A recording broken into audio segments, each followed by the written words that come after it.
Stay tuned because in this video, I'll be counting down my top 50 favorite classic metal songs. I'll also be showing all of the albums they're from, giving out some details on my chosen tracks, and how I first discovered each and every one of them. Should be fun.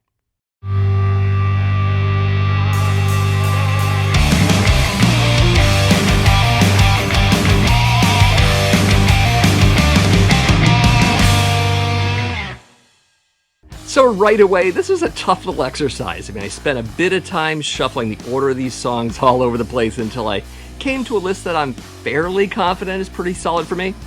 Of course, some of these could shift around a bit more, but for now, this is where I want them.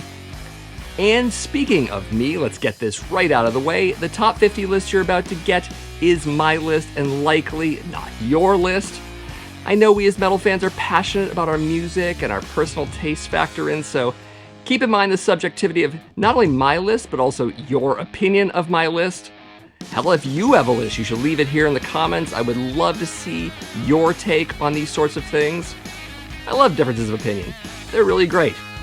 Anyways, one thing I discovered while compiling this list is that quite a few of these tracks are actually the first song on the record, and there might be some significance to that. Bands often try to start off their record strong, so they front load their best material right away. Granted, not all of these songs are the first cut, but many are, and I really doubt that's by accident. Song choices here will run the gamut of the genre, be they hard rock, or traditional metal, or thrash, or speed, or death. The classic era for me runs from the early 70s all the way to the early 90s, and this list will reflect that time period. Again, classic, not modern. So with all of that out of the way, let's get to my top 50 favorite metal songs.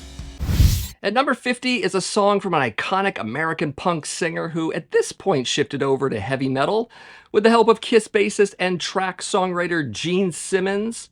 From her debut solo album Wow, released in 1984 by Passport Records, this is Wendy Williams with It's My Life. So this song was originally a Kiss demo song written by Simmons during the Creatures of the Night sessions. Since it got cut from that record, Simmons decided to give it to Wendy. And I'm glad he did because her version of this metal anthem is vastly superior, as if it was tailor-made just for her.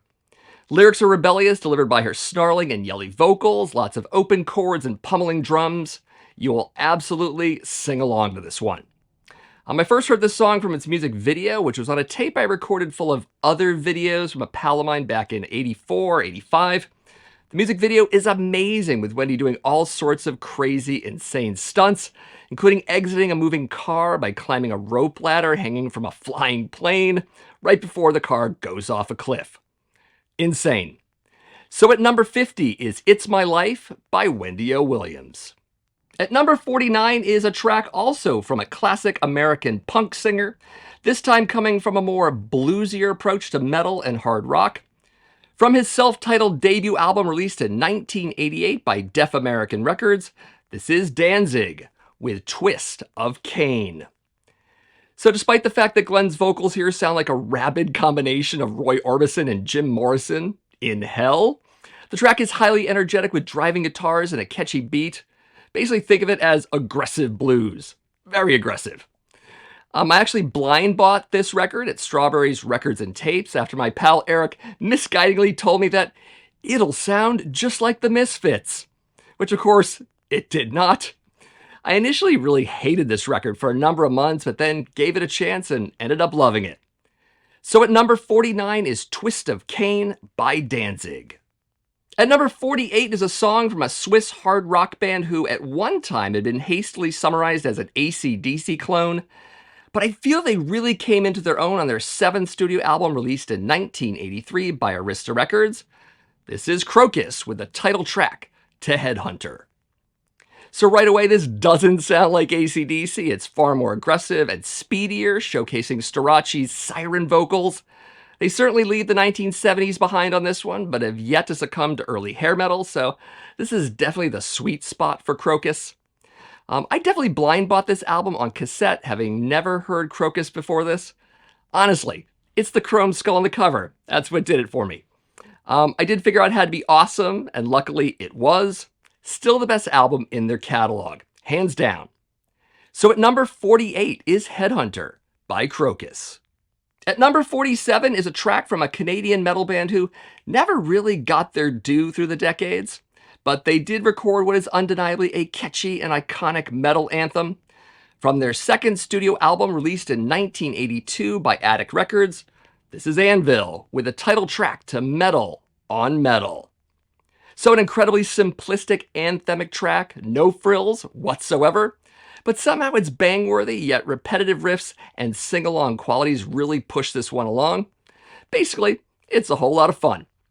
Heard this track rather late in life, after the 1980s actually. Don't remember specifically when, but it's clearly the best song on the record, and to be honest, one of the best tracks they ever did. So at number 47 is Metal on Metal by Anvil.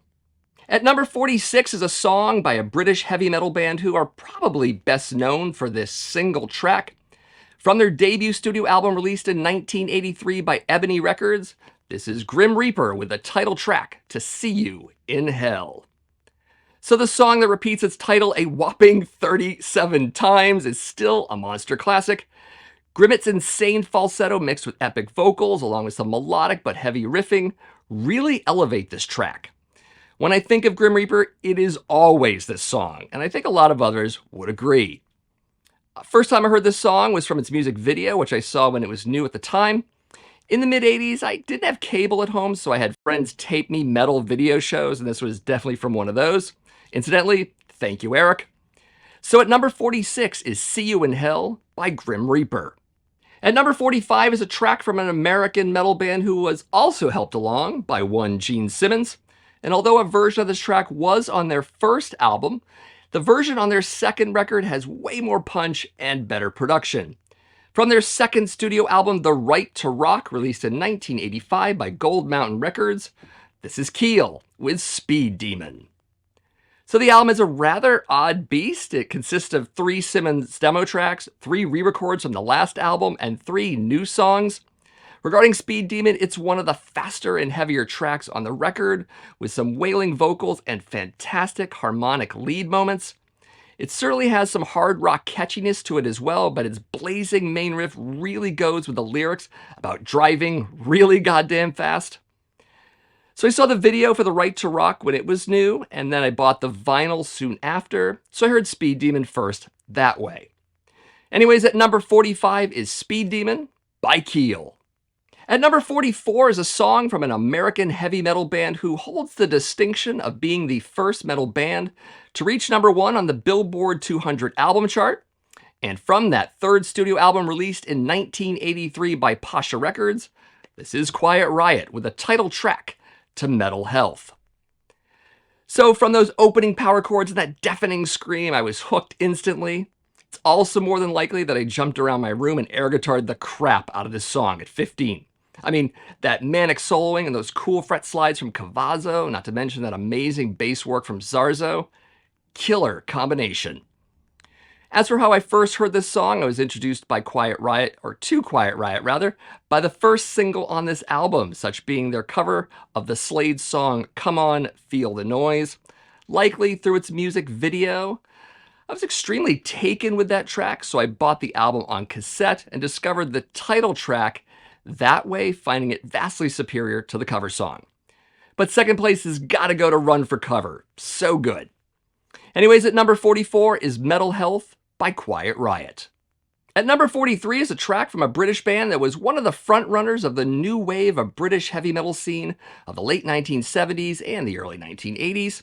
From their self-titled debut studio album released in 1980 by Bronze Records, this is Angel Witch, with the track also known as Angel Witch. So a fantastic combination of rapid scale runs, soaring vocals, groove riffs, and cool gang vocals in the chorus that weirdly remind me of Queen. Very catchy, very hooky, but managing to also keep it heavy. It's like they took the pop sensibilities of some of the 70s glam rock bands and basically turned it into metal. I could listen to this song over and over again. I don't recall just how I discovered this track or this band, but I guess somewhere in the early 1990s, well after its release. With some exceptions such as Raven and Venom and Saxon, I really was largely late to the whole Nawabum thing. Anyways, at number 43 is Angel Witch by Angel Witch. At number 42 is a song from a German thrash band widely considered one of the top acts in Teutonic metal. From their second studio album, Eternal Devastation, released in 1986 by Steamhammer Records. Of course, this is Destruction with Curse the Gods. Track opens with an acoustic passage, which we would hear from a zillion other bands in the 1980s, but it effectively builds up to the main riff, which is utterly pummeling. However, listen to the original version of this album and not the reissue with the stupid cymbal 4 count slapped in between the intro and the switchover. Anyway, still love the crunchy and overdriven guitar tone as well as Schmear's shrieky vocals, not to mention the nice variety of riffs. I first heard this song by blind buying the album when it was new, which I in turn introduced to at least a couple of my friends. Always my favorite Destruction song, both back then and now. So at number 42 is Curse the Gods by Destruction. At number 41 is a track from an American thrash band that often gets compared to Pantera, or rather, Pantera gets compared to them. From their debut studio album, Slaughter in the Vatican, released in 1990 by Roadrunner Records, this is Exhorder with Desecrator.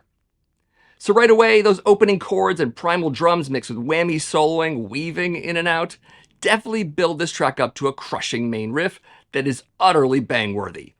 And when those adrenaline-fueled vocals come in, you can just feel the anger through the speakers.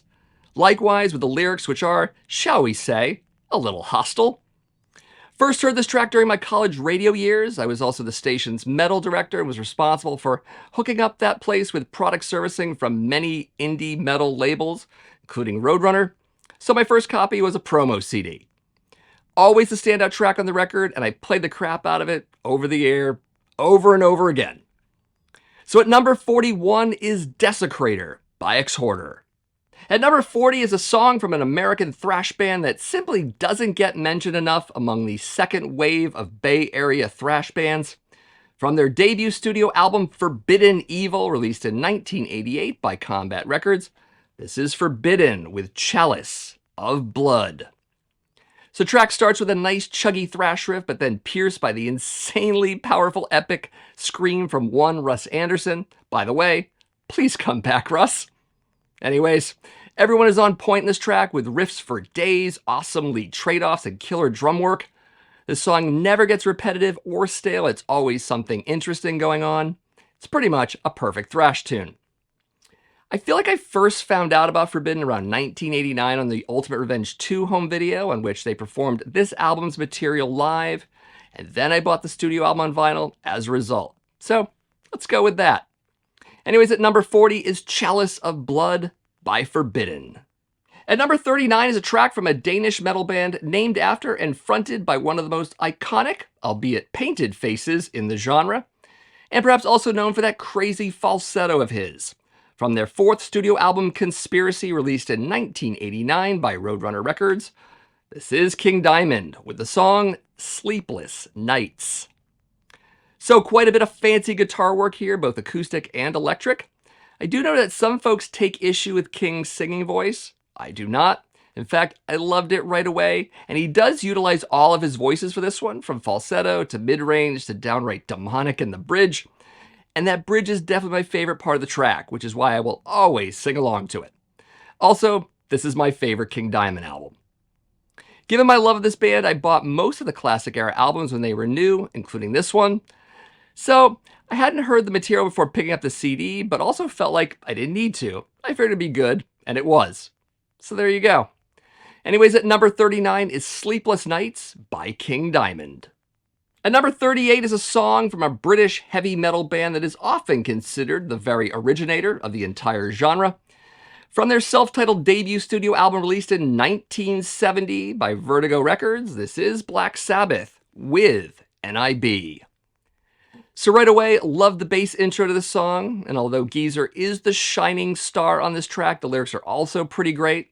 Of course, Ozzy does his singing through the riff thing that he so often does, but he does break it up in the chorus, which makes things a bit better. And the multi-track guitar solo is also pretty fantastic. Surprisingly, I didn't hear this song first as a Black Sabbath song, or on a Black Sabbath record, I should say. Rather, I heard Ozzy's rendition on a cassette copy of his Speak of the Devil Live album, Then I heard the studio version on the Sabbath compilation We Sold Our Soul for Rock and Roll, which I had on vinyl, and then heard this first Sabbath album. Great song, great lyrics. I always thought of this as Sabbath's answer to Sympathy for the Devil, and I'm pretty sure I'm not alone on that one. Anyways, at number 38 is NIB by Black Sabbath. At number 37 is a track from an American thrash band who tends to be known for their amazing drummer, often nicknamed the Atomic Clock. From their second studio album, Darkness Descends, released in 1986 by Combat Records, this is Dark Angel with the Burning of Sodom. So blistering riffs and thunderous drums along with the rapid-fire vocals of Don Doty make this a thrash classic. Though oddly enough, my favorite part of the track is the bridge, which brings things down to a menacing chug and some equally menacing lyrics. Lots of dive bombs soloing throughout as well. I bought this album when it was new, likely on the strength of the cover, the band name, and the song titles. Even back then, I considered the track the best on the album, and still do. So at number 37 is The Burning of Sodom by Dark Angel. At number 36 is a song from an American thrash band who recorded their first album as teenagers, with the youngest member being 14 years old. And from their debut studio album, The Ultraviolence, released in 1987 by Enigma Records, this is Death Angel with Mistress of Pain. From the anticipation of that crunching lead-in riff to when the drums kick in, you know right away the song can do no wrong. Definite variety in the riffing, some manic drumming, and the signature vocals of Mark Osegeda, including those blood-curdling screams. Definitely discovered Death Angel through this album, which my pal Eric bought first and introduced me to later. Heard it, loved it, and then bought my own copy. Start to finish, this is a killer album and a unique breed of thrash for their time. Song selection on this one was kind of tough, but this song wins out by a hair. So at number 36 is Mistress of Pain by Death Angel. At number 35 is a track from an American thrash band sometimes known for their former bass player, but should be known for their heavy and power-laden songs, not to mention their amazing singer. From their second studio album, No Place for Disgrace, released in 1988 by Elektra Records, this is Flotsam and Jetsam with Hard On You. So a nice slow build acoustic intro leading into a seriously bang-worthy riff, and my god, those pounding drums. Lyrics are a touch dated, but they're delivered with such punch by Eric A.K., notably in the catchy chorus that, well, who cares? Overall, a fantastic thrash anthem. At the time of this album, I was already listening to the first Flots album, so buying this one was clearly a no-brainer. I remember the format was CD, to be sure. Also, my favorite on the album right from the get-go. So at number 35 is Hard On You by Flotsam and Jetsam. At number 34 is a song from a Brazilian thrash band who gained some notoriety with American metal listeners through their Beneath the Remains record, but really exploded with their fourth studio album Arise, released in 1991 by Roadrunner Records. Of course, I'm talking about Sepultura, and specifically the track Dead Embryonic Cells. So a bit of an industrial intro here, jumping straight into the thrash. I really love the tempo changes in this one, even within the same riff, which is to say that the drums on this are utterly god. Also, gruff and commanding vocals along with some killer lyrics to boot. And that breakdown bridge is utterly brutal and definitely pit-worthy. Prime Sepultura, hands down. So I came into Sepultura when Beneath the Remains was new, and vividly remember my pal Eric loaning me the vinyl to both hear and tape. Arise came out during my college radio years, so my copy was a CD promo. Love this track, and I'm sure the frequent playing of its music video and Headbangers Ball helped me appreciate it further. So at number 34 is Dead Embryonic Cells by Sepultura. At number 33 is a track from an iconic American death metal band, stress on the word death. Some might say the song is from one of the most important albums of the whole genre. So let's talk about it. From their second studio album, Leprosy, released in 1988 by Combat Records, this is of course Death with Pull the Plug. First off, my god, that opening riff, slow and grinding with those classic era Chuck vocals, then into pummeling speed, and then a totally brutal chorus. Cool harmonic leads along with alternating whammy solos and scale runs between the chaos as well. Lyrics are also rather meaningful and well up to par. I'm guessing Eric got me into Death on the first album, but I likely bought Leprosy on my own, so that's how I discovered this track. Anyways, at number 33 is Pull the Plug by Death. At number 32 is a song from an American death metal band who have been highly influential on their genre. Tons of bands copy them even to this day. So from their second studio album, Blessed Are the Sick, released in 1991 by Earache Records, this is Morbid Angel with Fall from Grace. So a sludgy melodic lead-in with some angular riffing leading to an outright assault of rapid tempo shifts. Love the lyrics on this one as well, with the guttural madness of David Vincent.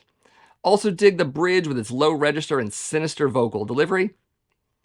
Again, this was through a college radio acquisition from the label when I was metal director. In fact, my CD of the album even has the hole punched through the barcode, making it a promo copy. Also got Altars of Madness in the same shipment from Earache, so basically, I lucked the hell out. Anyways, at number 32 is Fall from Grace by Morbid Angel. At number 31 is a track from a British grindcore band who, at the time, had also flirted with death metal. For me, a winning combination. From their third studio album, Harmony Corruption, released in 1990 by Earache Records, this is Napalm Death with Suffer the Children. So right away, speed, speed, speed, but death metal all the way. Maybe death grind speed. Let's stick with that. Anyways, Barney's gruff vocals, incredible. And you can also discern the lyrics through those gruff vocals. The track is blasty at times as well, and holy crap, that breakdown, I wait for it in anticipation every damn time it comes up. I saw Napalm live way back when, and the pit was insane for this song, as you can well imagine. And like the Morbid Angel disc, this track and its CD have the exact same story. In fact, this disc was in the same box that came to the station from the label. Definitely my favorite Napalm Death song, no question. So at number 31 is Suffer the Children by Napalm Death. At number 30 is a song from an American thrash band who also came out of the second wave, specifically from the Bay Area. It features an amazing and influential guitarist. From their second studio album, The New Order, released in 1988 by Atlantic Records, this is Testament with Trial by Fire. So classic Testament acoustic intro opens up the track along with some wailing solo work, then straight into the lead-in riff with this cool bass part tossed in a couple times before things pick up again for the verse. Always dug Chuck's melodic but monstrous vocals on this one, and of course Skulnick's astounding fret mastery throughout. So while my pal Eric got me into Testament by loaning me the Legacy when it was new, I bought the New Order on my own when it was new. First on cassette, then on CD, then on vinyl. I did come really close to picking Disciples of the Watch instead, which is a close second to this track, but I always come back to Trial by Fire. Anyways, at number 30 is Trial by Fire by Testament. At number 29 is a track from an American metal band who got quite a bit of help from Dave Mustaine, even so much as touring with Megadeth on this very album. Also featuring the insanely powerful vocals of Mr. Warrell Dane, rest in peace. Yes, from their debut studio album Refuge Denied, released in 1988 by Epic Records, this is Sanctuary with Battle Angels. So a marching riff of sorts brings us into, dare I say, battle on this one. Then vocals come in first in mid-range, but then into an ungodly high falsetto range. By the time the chorus hits, Worrell's siren vocals are in full force, delivering some killer lyrics as well. I discovered Sanctuary on the track Die for My Sins, which I had taped from a college radio show back when I was living in Utah in, I think, 1988. I got back to Massachusetts soon after and saw the band open for Warlock and Megadeth, and that's how I heard Battle Angels for the first time. Gotta say, the entire show motivated me to buy their record immediately. I was totally blown away from the performance. Anyways, at number 29 is Battle Angels by Sanctuary. At number 28 is a song from an American heavy metal band fronted by its legendary vocalist who himself had already been in two very important bands. From his second studio album released in 1984 by Warner Brothers, this is Dio with a title track to The Last in Line. So as you might know about 80s metal, the acoustic intro is pretty much a staple. We get one here, but it really does make sense in this case, and it's the perfect accompaniment to Ronnie's melodic vocal intro. That intro chorus is quickly broken by the sheer metal face punch of the main riff and Dio's powerful metal voice. And dare I say, even the keyboards on this one are needed. So many great Dio songs, but this is the one that makes me miss him the most. Anyways, this is the record I came in on with Dio back when it was brand new. In fact, I didn't even know Dio had been in Sabbath at all, and probably thought Joel Turner had always been the singer in Rainbow. Yeah, I was new to this stuff at one point. Anyways, love this album dearly and consider it my favorite from Dio, and seeing the incredible music video for this track further cemented my positive opinion of it. I mean, an elevator that goes straight to hell. That's totally metal. Anyways, at number 28 is The Last in Line by Dio. At number 27 is a track from a British heavy metal band who, although a crucial entry in the history of early 80s metal in England, was really brought to the attention of many Americans through their songs covered by Metallica. From their debut studio album Lightning to the Nations, released in 1980 by Happy Face Records, this is Diamond Head with It's Electric. So a punk-style twin riff attack with a catchy, almost rock crooner vocal delivery in Sean Harris, but with plenty of heavy energy. I really dig the high fuzz and very loose soloing, leading into the breakdown with bass and drums in the back, then back into the main riff. It's not only electric, it's a goddamn earworm. As I mentioned before, I was largely oblivious to most Nawabum bands until the early 1990s. If we're specifically talking about Diamond Head and not simply the Metallica covers, I first heard this track in 1991 as it appeared on that year's compilation album, The New Wave of British Heavy Metal 79 Revisited, which I had on CD and now still have, along with the UK vinyl version. So at number 27 is It's Electric by Diamond Head.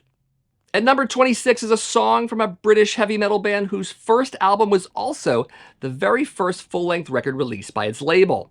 Like Diamond Head and Angel Witch, they too are a cornerstone band from the new wave of British heavy metal era.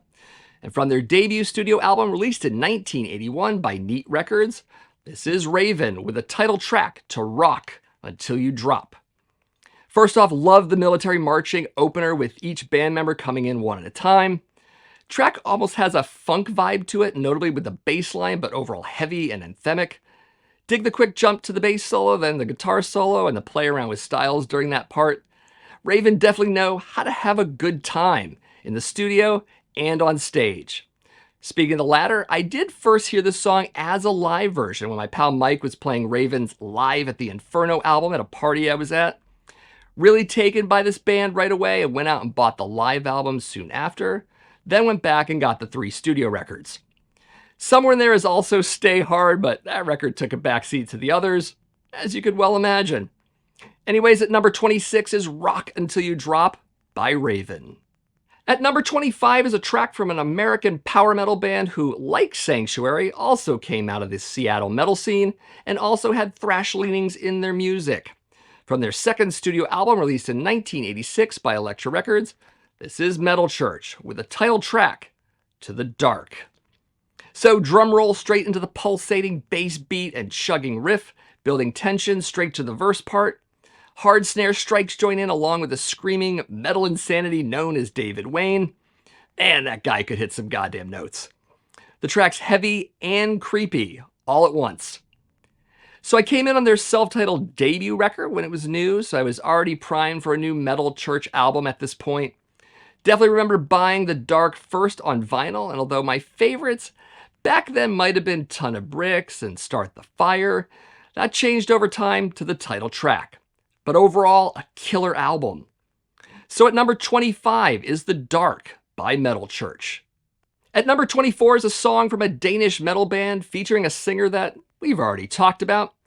The band is considered a key player in the first wave of black metal, not only for lyrics and visual imagery, having much more in common musically with bands like Judas Priest and Rainbow, but with a strong occult bent.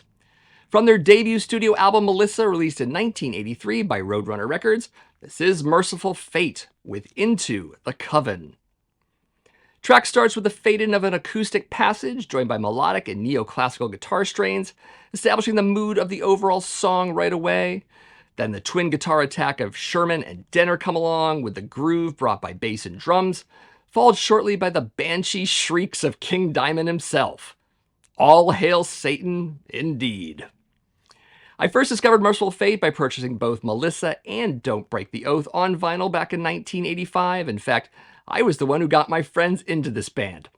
We all especially loved Into the Coven and even have a tape of us stoned out of our minds singing along to it and making weird, dorky sounds throughout. Oh, those teen years. Anyways, at number 24 is Into the Coven by Mercyful Fate. At number 23 is a track from an American heavy metal band who went on to be one of the leaders in the progressive metal genre.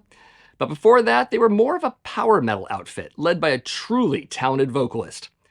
From their self-titled debut studio EP released in 1982 by 206 Records, this is Queensryche with Queen of the Reich. So, quick cymbal fade up to bass and guitars with a strong backbeat, transitioning to the screaming perfection that was Jeff Tate. A nice gallop riff carries throughout and further punctuated by Tate's vocal prowess, along with those great lyrics. And did I mention the guy could sing? Yeah, amazing voice. Also, killer lead trade-offs between DeGarmo and Wilton on this one, as well. Credit to discovering this band and this EP goes straight to my pal Eric, who also introduced me to The Warning, so all of this is him. Much thanks to the man because I friggin' love this record and the next few albums to follow. So at number 23 is Queen of the Reich by Queensryche. At number 22 is a song from an American thrash band formed by an ex-member of Metallica, who is clearly out to make a point with his follow-up act. A band that, shall we say, did rather well for itself. From their second studio album, Peace Sells, But Who's Buying, released in 1986 by Capitol Records, this of course is Megadeth with Wake Up Dead.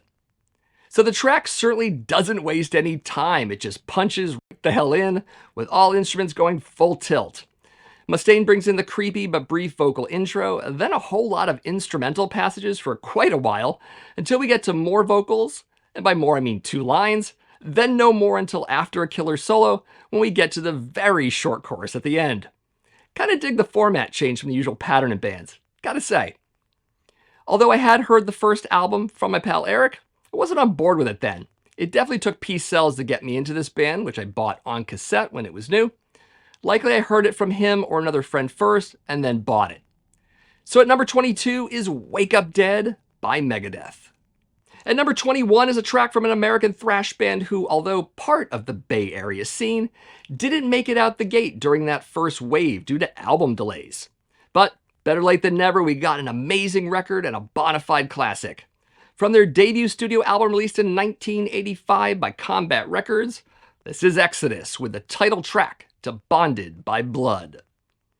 So the track begins with a slow fade-in that sounds like a fighter jet from hell is about to crash into your house, and then the thrash assault just kicks down the door and sticks around for a little over 3 minutes. Gruff thrash vocals, along with shrieks and barks from Paul Bailoff. One might initially compare this to Metallica's first album, and I think some of the spirit is certainly there, but this track and the others to follow carry so much more punch, both musically and lyrically, that this really takes the genre to the next level. Undeniably so. As for discovering Exodus, I honestly can't remember whether I heard the record first or saw the Ultimate Revenge home video first, but the track is only on the album. In either case, Eric bought the album first, and I likely heard its title track through him. So at number 21 is Bonded by Blood by Exodus. At number 20 is a song from a British heavy metal band that has a number of genre anthems under their belt, but there is one anthem that undeniably stands above the rest. From their 4th studio album released in 1981 by Kreator Records, this is Saxon with the title track to Denim and Leather. So a brief drum intro leads straight to a hard rock fueled metal riff and the now infamous line, "Where were you in '79 when the dam began to burst?" Incidentally, I was in 6th grade. It's a true sing-along track, especially the chorus. In fact, last time I saw the band live, I almost lost my voice singing along to Denim and Leather. Loudly. Sure, the lyrics are a little dated, and they do milk one particular riff a bit, but it's also a killer song, so again, who the hell cares? Anyways, I discovered Saxon a little late, probably in 1984 when I borrowed a copy of Crusader on vinyl from my schoolmate Mark, who's unfortunately no longer with us. Soon after, bought Innocence Is No Excuse on vinyl, and then went back for some of the other albums, including Denim and Leather. So that's my journey on this one. Anyways, at number 20 is Denim and Leather by Saxon.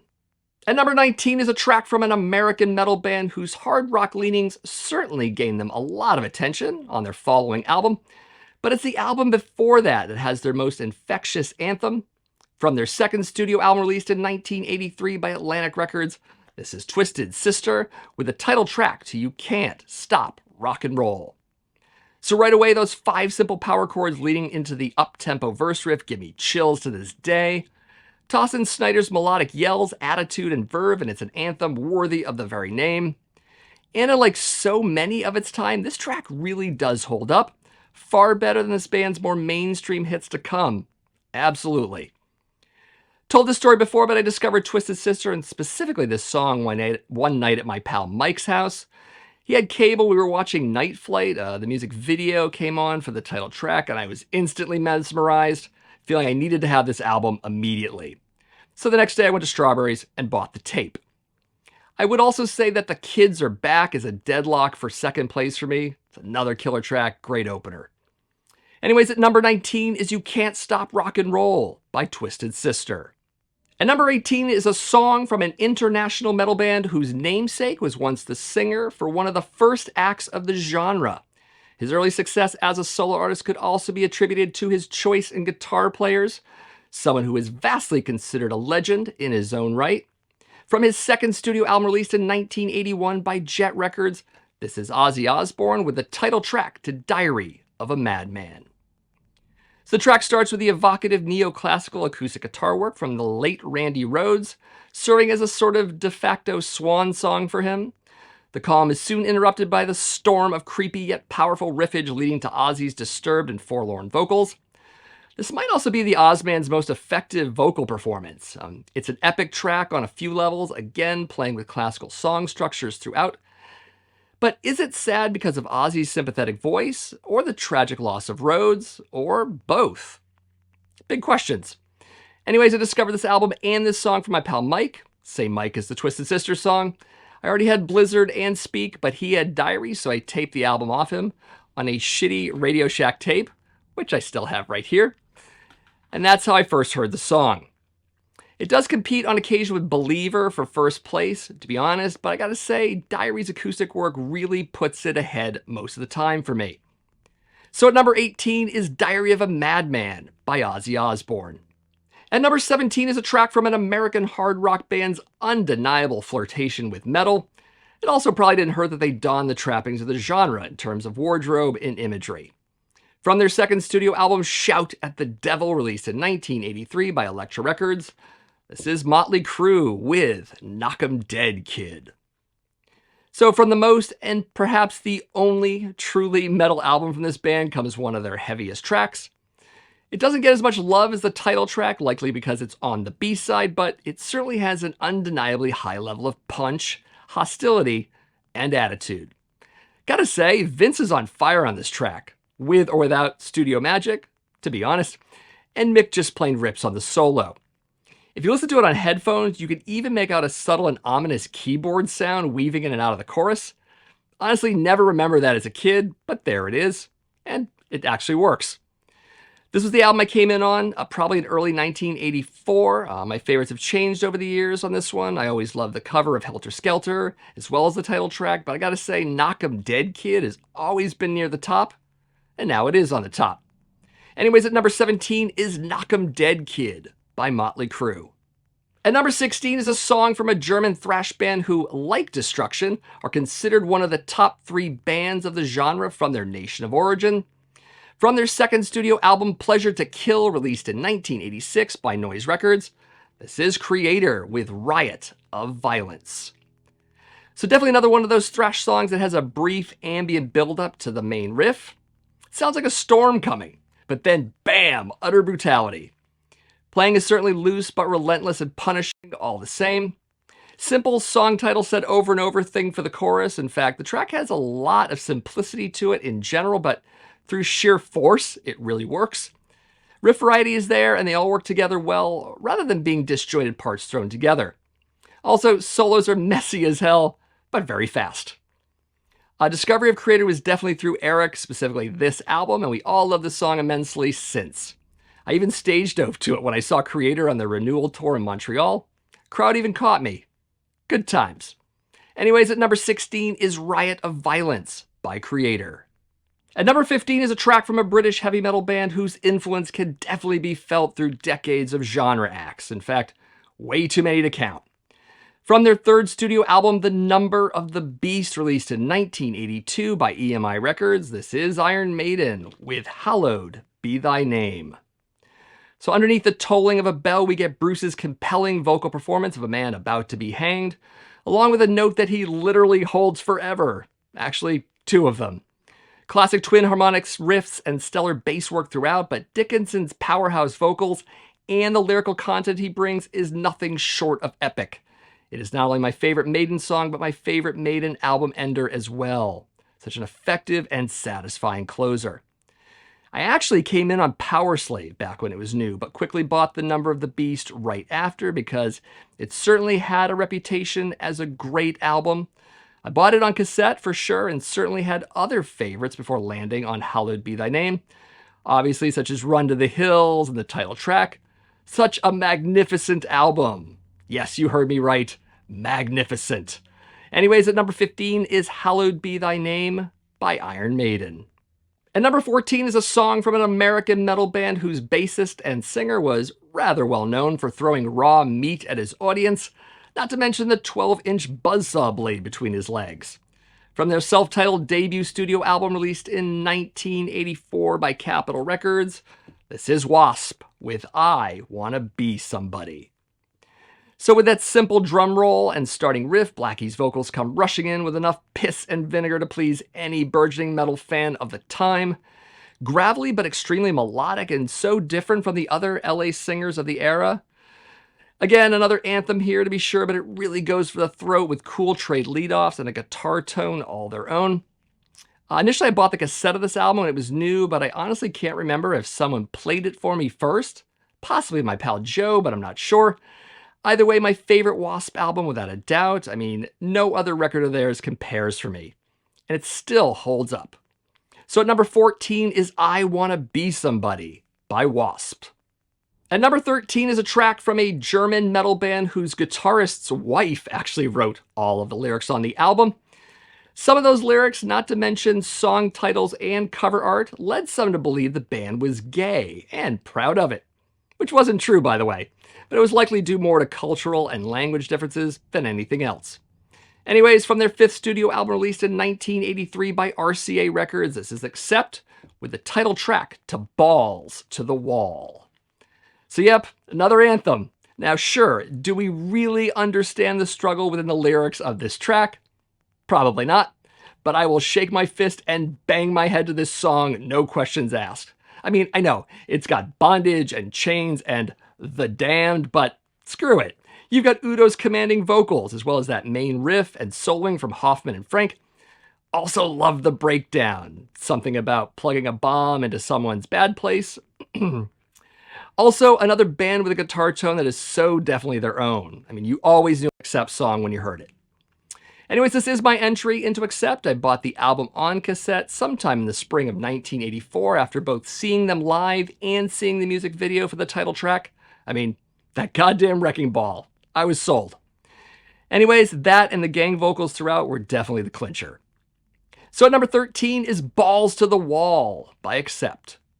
At number 12 is a song from an American power metal band who take metal very seriously. Not just in their music, but also the lyrics, the cover art, the stage show, the wardrobe, you name it.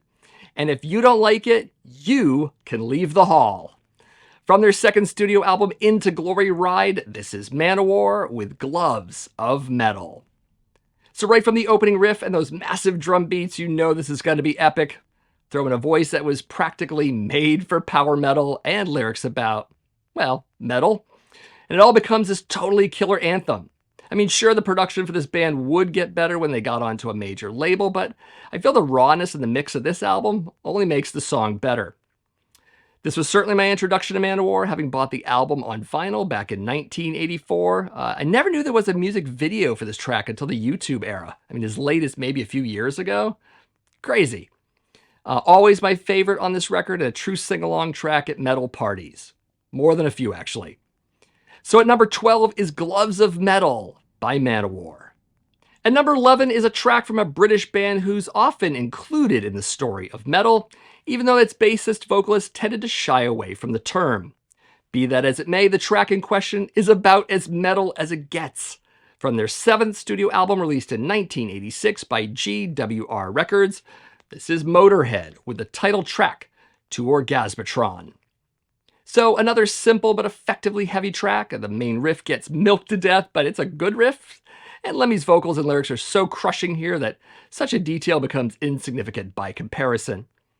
Totally ominous and menacing song, even by Motorhead standards. I mean, this one is definitely not about drinking whiskey and riding motorcycles, though those are pretty cool things to write about too. I actually blind bought this record, having already enjoyed their No Remorse compilation. At the time, I really didn't know much about Motorhead, but I wanted to take my chance on a second album, so that ended up to be Orgasmatron. The record is fine, but the title track blows everything else away on the album. Likely my favorite Motorhead song, though Killed by Death is really up there too. So at number 11 is Orgasmatron by Motorhead. At number 10 is a song from an American thrash band whose name was chosen because they thought it sounded sufficiently evil, even though it's a disease. From their debut studio album Fistful of Metal, released in 1984 by Megaforce Records, this is Anthrax with Metal Thrashing Mad. So no intros here, just straight to the thrashing riffs and drums, pierced by the sonic scream of Neil Turbin. The song is basically about driving really fast, and as someone who might have jumped at triple-digit speed to this song playing very loudly in the car, I can attest that it is the perfect track to speed to. It is a short song at a little over 2.5 minutes, but it definitely packs a whole lot of wallop in that amount of time. Great song, obviously. As for Anthrax's discography, I came in on this record probably in late 1984 or soon after, but definitely before the Armed and Dangerous EP was out, which I bought new. And yeah, it's always been metal thrashing mad for me. I even sang this song with a total stranger on a city bus in Reno, Nevada, who had it blasting from his Walkman headphones. Because metal.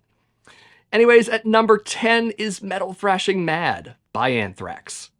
At number 9 is a track from a Canadian speed metal band who was not only one of the earliest in the genre, but also had a profound impact on thrash metal.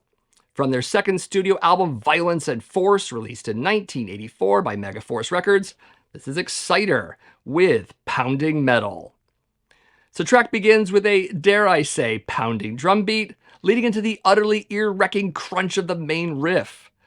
Drummer is the singer here, and he's serviceable in that capacity, with snarling and aggressive vocals that fit the topic at hand, which is metal, obviously. If you're not banging your head to this one, I gotta say, you're basically dead. I do feel like Eric introduced me to Exciter, and likely through Long Live the Loud in 1985, but I definitely went out and bought that album as well as Violence and Force soon after, so the track was of my own finding. Also, really love the live version of Pounding Metal on the Feel the Knife EP, and I will goddamn sing along to it at the drop of a friggin' hat. Bank on that. Anyways, at number 9 is Pounding Metal by Exciter. At number 8 is a song from a British metal band, a track that originally appeared as a single, and is sometimes considered the very first black metal song, albeit of the first wave variety. It was also on their debut studio album Welcome to Hell, released in 1981 by Neat Records. Of course, this is Venom, with In League with Satan. So right away we get a backwards message intro from the very depths of hell, of course, broken by tribal drums and chugging riffery. Krokus definitely has quite a bit of reverb on his voice for this one, but that only means that he's actually in hell, right? Lyrics are, of course, about the Horned One and said devotion to him. I could definitely imagine this being sung around a campfire with a few bottles of the hard stuff. In fact, I'm probably speaking from experience there. Anyways, I know I discovered Venom on my own, buying the cassette of black metal sometime in 1984 as a pure blind buy. Likely it was the album cover. So to all my old high school friends, you're welcome. So many great Venom songs, but this one often wins out. So at number 8 is In League with Satan by Venom. At number 7 is a track from an American power thrash band whose name comes from a revered Motorhead song and album, but also descriptive in that their music contains more force than required. From their debut studio album Feel the Fire, released in 1985 by Megaforce Records, this is Overkill with Rotten to the Core. Killer thrash riffing and a menacing laugh welcome you to this classic Overkill track. Blitz's vocals are largely screamy but discernible with both thrash and power metal qualities. I'm also reminded how much I miss Rat Skates as a drummer because he simply kills it here. And yes, another anthemic track. I especially love the speedy bridge part where Blitz gives us a little more of that epic heavy metal side of his vocal repertoire. Repertoire? Sounds so fancy. Anyways, I was definitely the source of discovery for Overkill among my friends. I bought Feel the Fire when it was reasonably new and played it to no end. I likely drove everyone nuts with how often I spun this record. Anyways, lots of killer tracks, but it's always going to be Rotten to the Core for me. It really is that song I'm hardly alone as it's a fan favorite during live shows. So at number 7 is Rotten to the Core by Overkill. At number 6 is a song or songs from an American thrash band who was one of the earliest of the crossover breed and also founded by members of Anthrax and Nuclear Assault. From their debut studio album Speak English or Die, released in 1985 by Megaforce Records, this is SOD with March of the SOD / Sergeant D and the SOD. So yeah, I know, it's technically 2 songs, but I feel a case can be made for the fact that they go well together and are pretty much one song, so I'm going with that. Anyways, when that crunching lead riff comes in, again, chills. And it's so iconic, I mean, not just on its own, but for at one time being the Headbangers Ball theme, so there's that as well.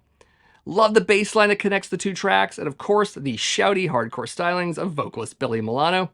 I mean, otherwise, it's actually Anthrax Goes Hardcore, which isn't necessarily a bad thing. Also, the lyrics are just hilarious. Not just this track, but the entire album. I mean, thank goodness they didn't care about offending anyone. Anyways, can't remember who bought this record first, but it would have been the Anthrax connection that would have done it. Likely bought this when it came out or around the time of Spreading the Disease, one or the other. Most tracks are really great, but that album opener is always going to be utterly iconic and brutal. So at number 6 is March of the SOD / Sergeant D and the SOD by SOD or Stormtroopers of Death. Take your pick. And number 5 is a track from a Swiss extreme metal band that has influenced many subgenres of metal, including death, black, thrash, doom, and avant-garde. From their debut full-length studio album To Megatherion, this is Celtic Frost with The Usurper. I mean, man, the 1-2 smack of that fuzzed out riff and Tom shouting, ugh, starting things off, reminds me immediately how original and insanely great this band was. I know others have their favorites, Circle of the Tyrants, Into the Crypt of Rays, and Return to the Eve, all incredible tracks, and I love those too, but The Usurper is always going to be on top for me. Bombastic lyrics as well, and of course, a killer breakdown. Although I discovered Hellhammer first when that record was relatively new, my exposure to Celtic Frost specifically was likely through my pal Eric, and I probably had taped To Megatherion off him. I'd also bought the Tragic Serenades EP on cassette when it was new, and the track is also there, so throw that into the mix as well. Anyways, at number 5 is The Usurper by Celtic Frost. At number 4 is a song from an American hard rock band who, like Motley Crue, got bit by the metal bug and put out a record reflective of that. This song in particular is the heaviest song in their entire catalog, I mean hands down. From their 10th studio album Creatures of the Night, released in 1982 by Casablanca Records, this is Kiss with War Machine. The track starts with an isolated and heavily overdriven drop tune riff, then a pounding beat on the 2s and 4s, and then drum roll straight into the darkness. And dark it is, especially for Kiss. Simmons' vocals on this are pure demonic and I think flanged, likely feeding into every devil-worshipping rumor the band got at the time. For the teenage me, I couldn't have been more pumped about this album, and this song in particular. It really holds up even to this day, and goddamn, the drum sound on it is astoundingly heavy. Not to mention the ripping solo from Vinnie Vincent. Yeah, this song literally wants to harm you. Although I had casually heard Love Gun first, my real entry into this band was this album, and specifically seeing the music video for I Love It Loud back in December of 1983. Bought the album the very next day and found the closing track to be the real gem of the record. Also, first song I learned on bass. So at number 4 is War Machine by Kiss. At number 3 is a track from a legendary British heavy metal band that pretty much defined the look and sound of the genre for a multitude of acts to follow. From their 9th studio album, Defenders of the Faith, released in 1984 by Columbia Records, this is Judas Priest with Free Wheel Burning. First one riff, then two, then drums, then it kicks in and leads to the rolling juggernaut that is the metal god himself, Rob Halford, whose vocal performance on this soul track could very well be the best of his career. The track is relentless, driving, and rapid fire in its delivery, which is perfect for a song about driving really fast, if that sounds familiar. And yep, sped to this one too, and it passes that test with flying colors. Also love the bridge, in which Halford has never sung faster and with inhuman fluidity. And please go watch the music video to this one, either for the first time or again. It's a fitting companion to the track and adds to why I already love this song so much. I bought Defenders and Screaming on cassette at the same time, likely weeks before the end of sophomore year of high school, so 1984.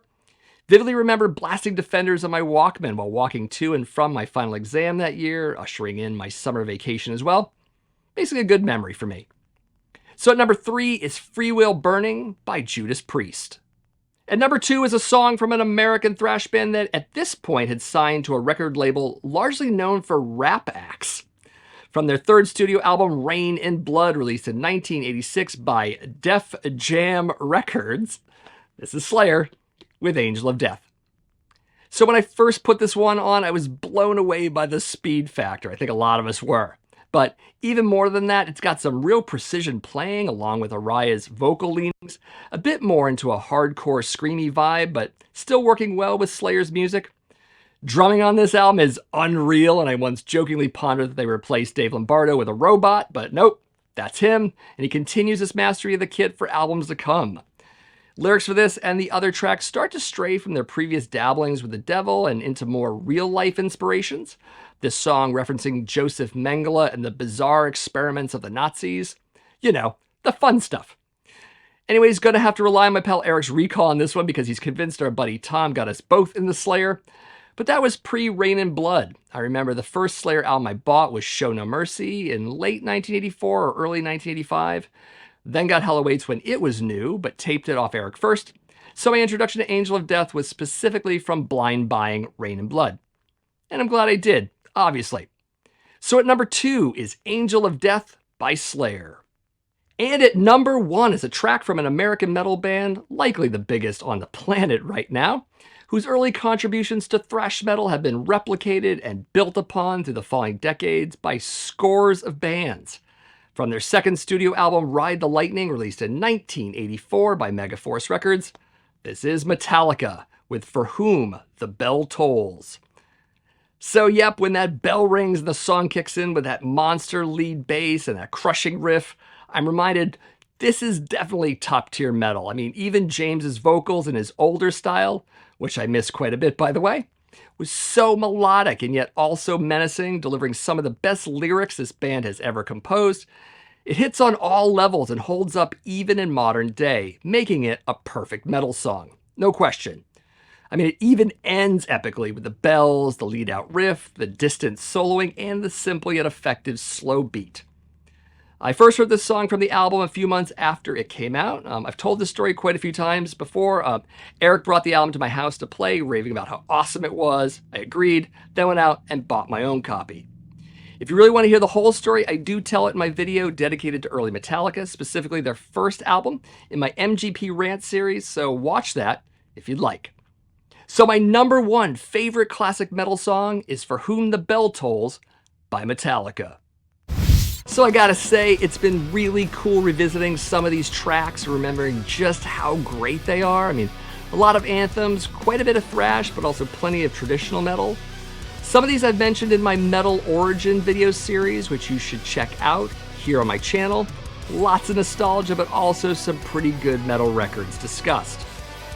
Of course, I'd like to hear about some of your favorite classic metal songs. You should drop me your list in the comments below, but also let me know what you thought about my list, about my choices and the bands as well. But you know, keep it civil and objective. You know, if you could do that, that'd be nice. Anyways, if you've never been to my channel and you require something of an explanation, my name is Matt. This is the Accusation Network, where each and every week I do videos on metal vinyl collecting. I also do videos on classic and modern metal in general. If you like the sound of that, definitely like this video. Also subscribe to the channel if you haven't already done so, and share my videos with some of your friends. And as always, thank you for watching, and I'll see you in the next video.